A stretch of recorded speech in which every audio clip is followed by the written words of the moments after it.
Hey guys, welcome back to my YouTube channel. Hope you all are good and healthy.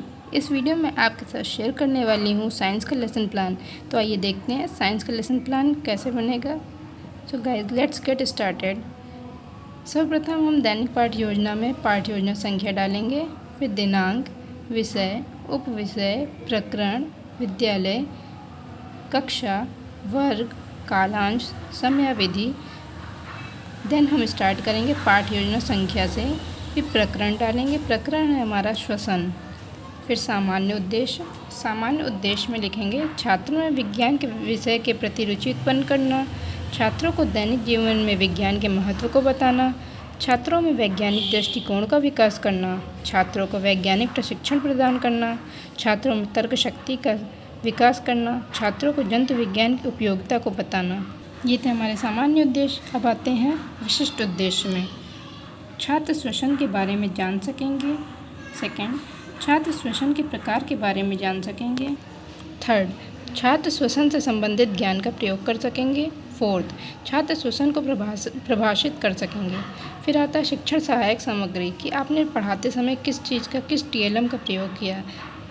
श्वसन तंत्र को प्रदर्शित करता हुआ चार्ट, चॉक, डस्टर इत्यादि। पूर्व ज्ञान, छात्र श्वसन के बारे में सामान्य जानकारी रखते हैं। फिर आता है हमारा प्रस्तावना प्रश्न। इसमें 3 कॉलम बनेंगे। क्रम संख्या, छात्र अध्यापक, अगर आप छात्र अध्यापक हैं तो छात्र अध्यापक, अन्यथा छात्रा अध्यापिका क्रिया लिखेंगे। फिर छात्र छात्रा क्रिया लिखेंगे। पहला, वनों से हमें क्या क्या प्राप्त होता है। छात्र उत्तर देंगे पेड़ पौधे, औषधि, जीव जंतु आदि। सेकंड, पेड़ों से हमें क्या क्या प्राप्त होता है। पेड़ों से हमें ऑक्सीजन, लकड़ी, फल, फूल आदि प्राप्त होते हैं। थर्ड, ऑक्सीजन का प्रयोग मानव शरीर द्वारा किस क्रिया में किया जाता है। तो छात्र उत्तर देंगे श्वसन क्रिया में प्रयोग किया जाता है। फिर आता है उद्देश्य कथन।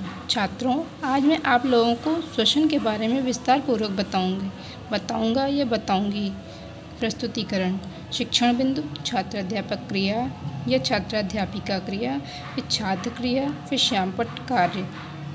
शिक्षण बिंदु में हम लिखेंगे श्वसन और उनके प्रकारों की व्याख्या। पहले हम स्पष्टीकरण देने से पहले विकासात्मक प्रश्न करते हैं। तो प्रश्न फर्स्ट होगा, ऑक्सीजन ग्रहण करने वालों जीव जंतु के नाम बताइए। छात्र उत्तर देंगे मनुष्य, बिल्ली, बंदर, कुत्ता आदि। प्रश्न सेकंड है, मनुष्य द्वारा ऑक्सीजन ग्रहण करने की प्रक्रिया को क्या कहते हैं। तो कुछ छात्र उत्तर दे पाएंगे, कुछ नहीं देंगे। तो जो ऐसा प्रश्न होता है वो समस्यात्मक होता है।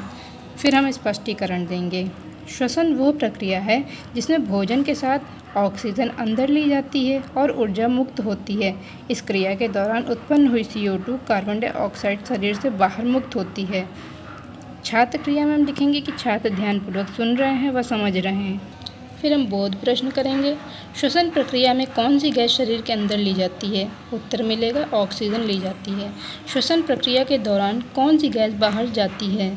उत्तर होगा कार्बन डाइऑक्साइड। फिर शिक्षण बिंदु में लिखेंगे श्वसन के प्रकार बताइए। छात्र उत्तर देंगे, छात्र अध्यापक प्रश्न करेंगे। श्वसन मुख्यतः 2 प्रकार के होते हैं।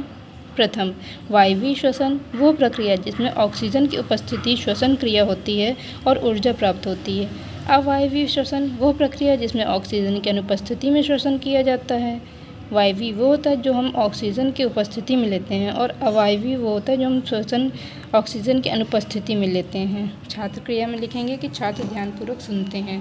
श्यामपट्ट कार्य में हम लिखेंगे कि श्वसन के 2 प्रकार होते हैं, वायवीय श्वसन, अवायवीय श्वसन।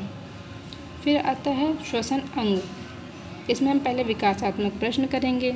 श्वसन क्रिया में हम मुख्य रूप से कौन सी गैस ग्रहण करते हैं। छात्र उत्तर देंगे ऑक्सीजन गैस। फिर आता है सेकंड क्वेश्चन, ऑक्सीजन हम किस अंग की सहायता से लेते हैं। तो छात्र संभावित उत्तर देंगे, कुछ बच्चे नहीं दे पाएंगे। ऐसे क्वेश्चन को हम लिख सकते हैं कि समस्यात्मक प्रश्न या संभावित उत्तर नहीं दे पाएंगे, ऐसा लिख सकते हैं। फिर स्पष्टीकरण, श्वसन प्रक्रिया निम्नलिखित अंगों से होती है। नासिका, श्वसन प्रक्रिया में नासिका श्वसन नाल के रूप में कार्य करती है। ये एक नासिका छिद्र में विभाजित रहती है। नासिका छिद्रों में रोम पाए जाते हैं।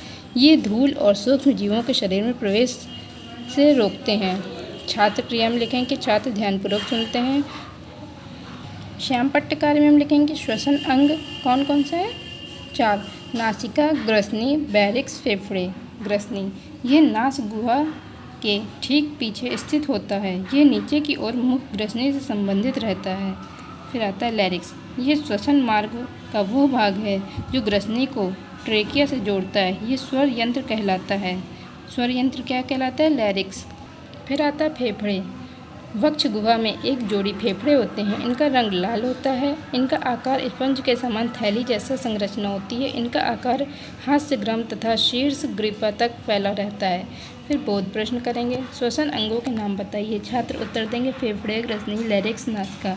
सेकंड, श्वसन अंगों में ध्वनि उत्पन्न करने का कार्य किसका है? छात्र उत्तर देंगे लैरिक्स का है। फिर आता है हमारा मूल्यांकन प्रश्न। प्रश्न फर्स्ट, श्वसन क्रिया में मनुष्य कौन सी गैस अंदर लेता है? प्रश्न सेकंड, श्वसन के प्रकारों के नाम बताइए। अब हम बच्चों को गृह कार्य देंगे। श्वसन क्रिया का सचित्र वर्णन कीजिए। सो फ्रेंड्स, ये था हमारा आज का lesson plan. Hope you guys like this video पसंद आई हो तो लाइक, शेयर, सब्सक्राइब करना ना भूलें। Thank you guys, thanks for watching.